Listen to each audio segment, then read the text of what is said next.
नमस्कार, मी फराह खान. तुम्ही बघताय महाराष्ट्राचा number 1 Marathi news channel news 18 Marathi, आवाज महाराष्ट्राचा. आणि बुलेटिनच्या सुरुवातीला एक मोठी बातमी आहे. नसरापूर प्रकरणामधील नराधम आरोपीनं कोर्टात अजब दावा केलाय. मला किरकोळ मारहाणी प्रकरणीसाठी अटक केली होती असं विकृत आरोपीनं कोर्टात सांगितलेलं आहे. न्यायालयामध्ये कोर्टासमोर हजर केल्यानंतर कोर्टानं आरोपीला याविषयी विचारलं, तुमची नेमकी काय केस आहे, माहिती आहे का?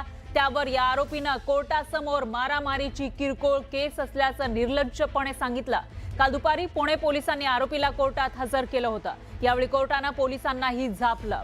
तर कालच्या रिमांड कॉपीमध्ये आरोपीचे जुने गुन्हे न टाकल्यानं कोर्टानं पोलिसांवर नाराजी व्यक्त केली आणि त्यानंतर पोलिसांकडून 15 मिनिटात पुन्हा रिमांड कॉपी बदलण्यात आली.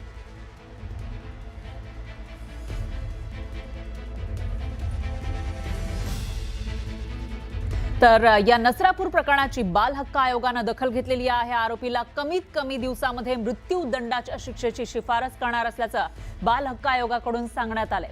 बाल हक्क आयोग स्वतः या सगळ्या प्रकरणामध्ये लक्ष घालून आरोपीला शिक्षा देण्यासाठी पाठपुरावा करणार आहे. नसरापूर येथील बालिकेसंदर्भात घडलेली घटना दुर्दैवी व संतापजनक आहे. आरोपीला जास्तीत जास्त मृत्यूदंडाची शिक्षा व्हावी यासाठी आयोग शासनाला शिफारस करणार आहे.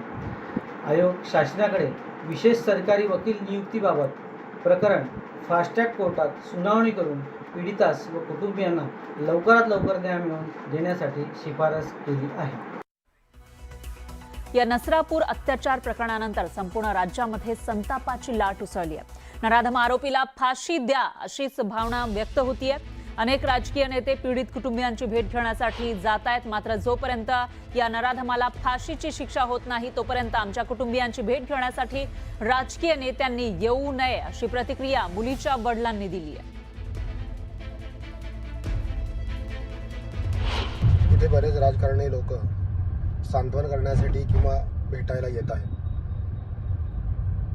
तर माझी आणि माझ्या कुटुंबाची एकच इच्छा आहे, जोपर्यंत माझ्या मुलीला योग्य तो न्याय मिळत नाही, त्या नराधमाला जोपर्यंत फाशी होत नाही तोपर्यंत एकाही राजकारणाने आमच्या घरी आम्हाला भेटायला येऊ नये एवढी माझी नम्र विनंती आहे. जेव्हा त्या नराधमाला फाशी होईल तेव्हाच राजकारणी किंवा जे कोण लोक असतील ज्यांना आम्हाला भेटायचे आम्ही त्यांना भेटू.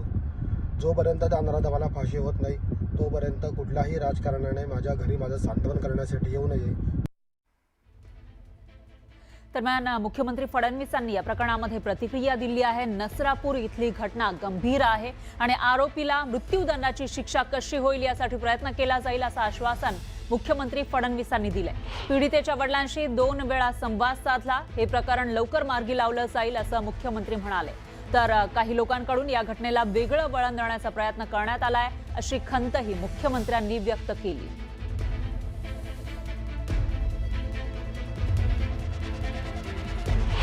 मी काल स्वतः पीडितेच्या वडिलांशी 2 वेळा बोललो.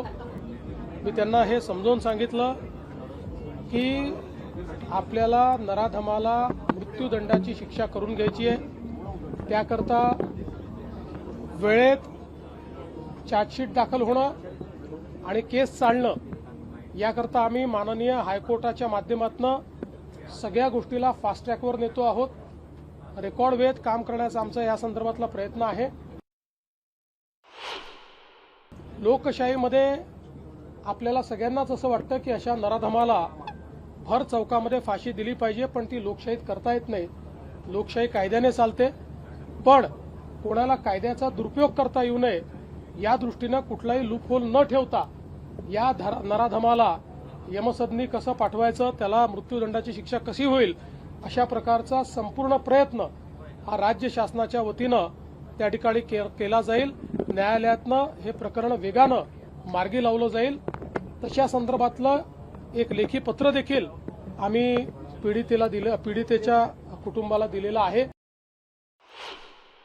घटना गंभीर आहे, रोष देखील साहजिक आहे. नागरिकांचा रोष असणं काही हे चुकीचं नाहीये.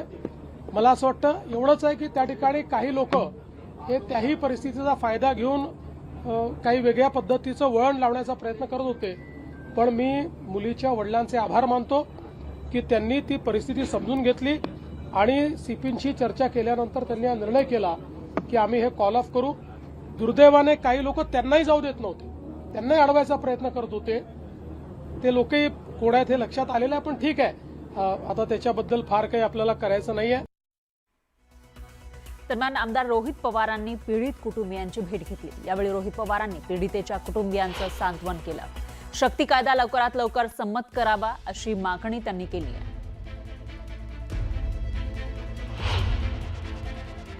शक्ती कायदा लवकरात लवकर या महाराष्ट्रामध्ये लागू केला पाहिजे, कारण त्याच्यामध्ये फास्ट ट्रॅक कोर्ट हे इनबिल्ड आहे. म्हणजे तिथल्या तिथं लगेचच्या लगेच प्रत्येक केस, पॉस्कोची केस असू द्या नाहीतर रेपची केस असू द्या, तिथल्या तिथं त्याला एक रूल बुक आहे. त्याच्याबरोबर एक कमिटी निर्माण केली जाते या बाबतीतला फॉलोअप करण्यासाठी. आणि बरेच जे काही वेळ आहेत तर तो वेळ मर्यादा या कमी केल्या आहेत तपासापासून सगळ्या. त्यामुळे शक्ती कायदा या महाराष्ट्रामध्ये आणण्यासाठी सरकारने प्रयत्न करावे. आम्ही सुद्धा अराजकीय पद्धतीने त्याला तर आधी पाठिंबा दिलाच होता, याच्या पुढे त्या ठिकाणी पाठिंबा देऊ. दरम्यान मनोज जरांगे पाटील या पीडित कुटुंबियांची भेट घेणार होते, मात्र त्यांनी आपला पुणे दौरा रद्द केलाय. नसरापूर पीडित कुटुंबियांच्या आवाहनाला मनोज जरांगे यांनी तात्काळ प्रतिसाद दिला. पीडित कुटुंबियांना भेटण्यासाठी जरांगे पुण्याला येणार होते, पण पीडित कुटुंबियांनी राजकारण्यांनी भेटीसाठी येऊ नये असं आवाहन केलं होतं आणि त्यानंतर जरांगे पाटलांनी आपला दौरा रद्द केला.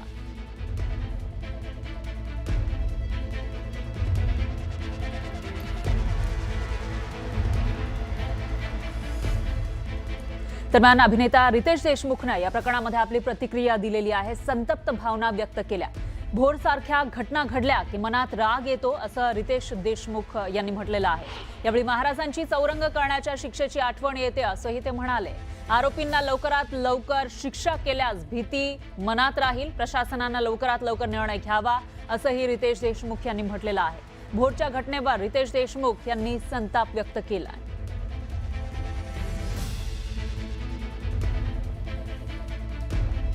भोरमध्ये अतिशय संतापजनक अशी घटना घडलेली आहे. या ठिकाणी एका चिमुकलीवर नराधमानं अत्याचार केला आणि त्यानंतर तिची हत्या केली आणि या प्रकरणावरून संपूर्ण महाराष्ट्रामधून देशभरातून संतप्त अशा प्रतिक्रिया येत असतानाच अभिनेता रितेश देशमुख यांनीही आपल्या भावना व्यक्त केल्या.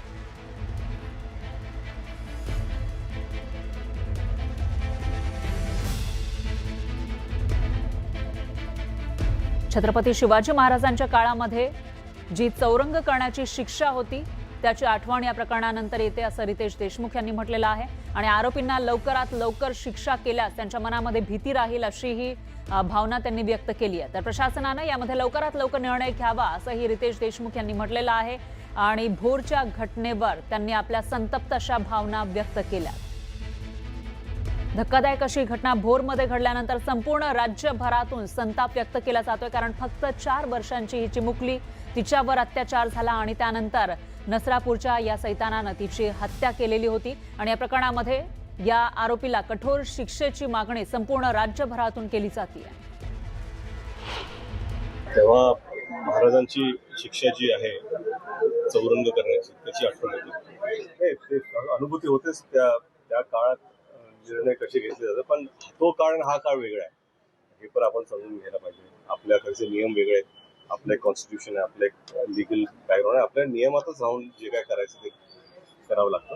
माझं म्हणणं आहे की आपल्याकडे नियम आहेत, आपल्याकडे कोर्ट्स आहेत, पण जेवढ्या लवकरात लवकर याच्यावरती निर्णय होतील तेवढे बरे असतात.